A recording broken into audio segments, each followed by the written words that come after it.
Hi guys, welcome back to my channel. Today I want to talk to you about the new Pat McGrath Mothership 8 Divine Rose 2 and I'm very excited to you guys about what my thoughts are and overall how it compares with other Pat McGrath palettes. Now right off the bat you see that the swatches, you see a lot more duochromes. A lot of people are saying this is the first Pat McGrath palette that they've ever really wanted because it has so much more interesting vibes to it. Maybe they weren't able to get their hands on the Divine Rose 1, but the Divine Rose 2 is definitely more interesting. You can create a lot of looks with it. I'm very intrigued to get this one, but I will tell you that I'll probably buy it directly from Pat McGrath herself because their customer service is just so much better, and you actually pay attention to things not breaking, whereas for example, if you bought it from Sephora, which is going to be released, by the way, on June, I don't think it's worth buying from them because a lot of people have reported issues with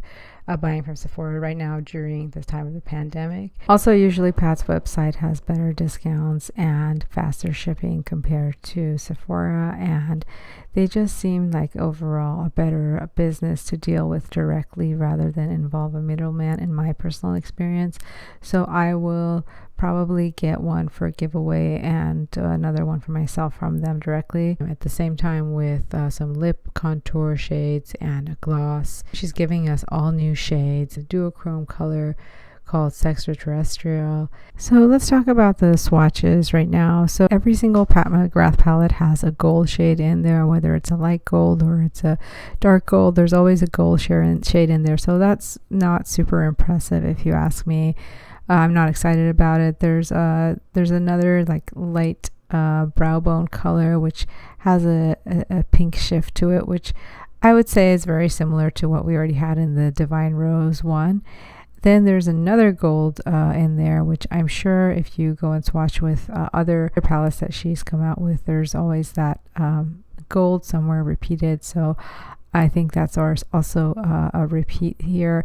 The pink is similar to the pink from the VIII Rose palette, and the only 4 shades that are very interesting are the special shades, particularly the Extraterrestrial or Sextraterrestrial if you like to call it, which has a green, yellow, and pink shift, like a multi-chrome almost shift in there. That I would say is the most impressive shade out of all the shades that this palette includes, and is probably what most people are drawn to in the first place from this palette. Now it does appear a little bit chunky and it may have a learning curve with it, but those 4 extra shades, the special shades, I think those are the only reason that I personally am particularly drawn to it.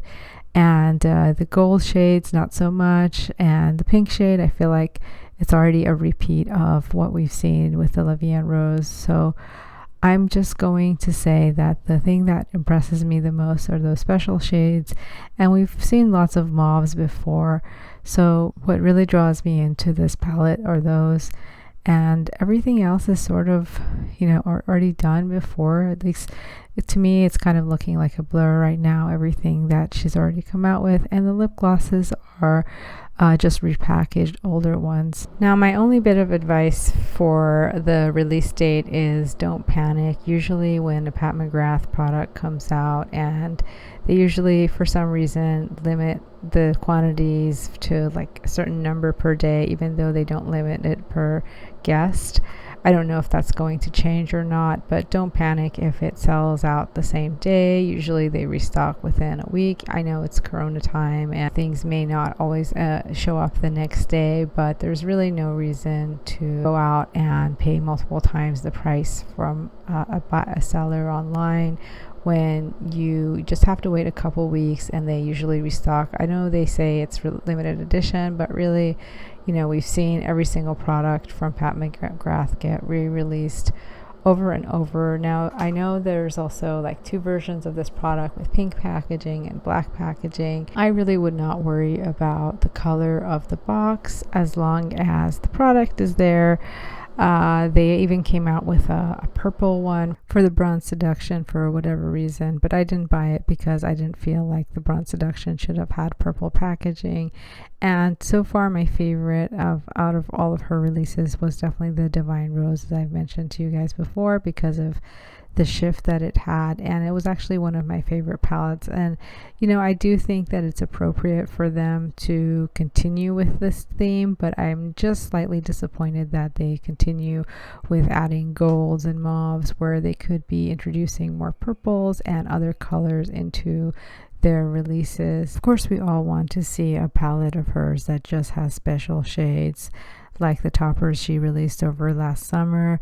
But I think it's just they realize that come out with these big pans, and as long as they have 4 shades that have special shades in there, they don't really care about, you know, giving us a palette that is all special shades. It'll always be a palette of repeats with 4 special shades. And my least favorite of her bigger pans was probably that purple one that came out last year. I think it was the Mothership 6, and that one to me was, you know, it only had that one purple shade that was slightly interesting, and everything else just seemed very lackluster to me. As we know, a lot of indie brands already have come out with multiple duochromes and multichromes, but I guess what really makes this brand stand out is their formulation and the fact that they've marketed themselves as such a luxury brand, and it really is appealing.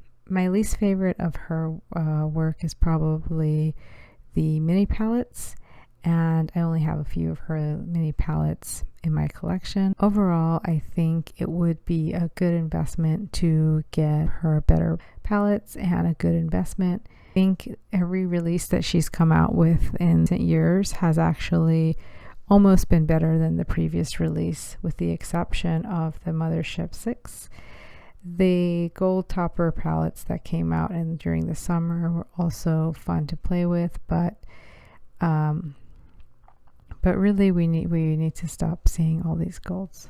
So my final thoughts on the Divine Rose 2 is, yes, I think I'm going to recommend it, and I'm definitely going to get one for the giveaway.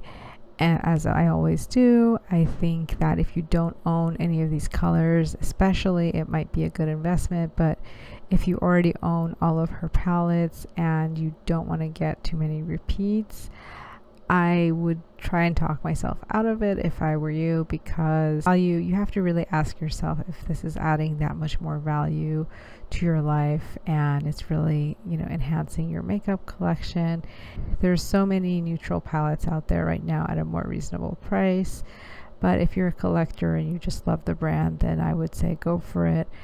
As compared to the original Divine Rose, there's definitely a lot more excitement here going on, and my favorite shade, the shade that attracts me the most, is probably this extraterrestrial shade, and it's definitely got some more interesting tones than you would get with a normal Norvina palette. So as always, I'm so grateful for you guys, for your support, and my subscribers are always entered in monthly giveaways, so I'm hoping to get an extra one for a subscriber. So let me know in the comment section below what was your favorite Pat McGrath palette release so far, and if you're actually interested in picking up this palette or not.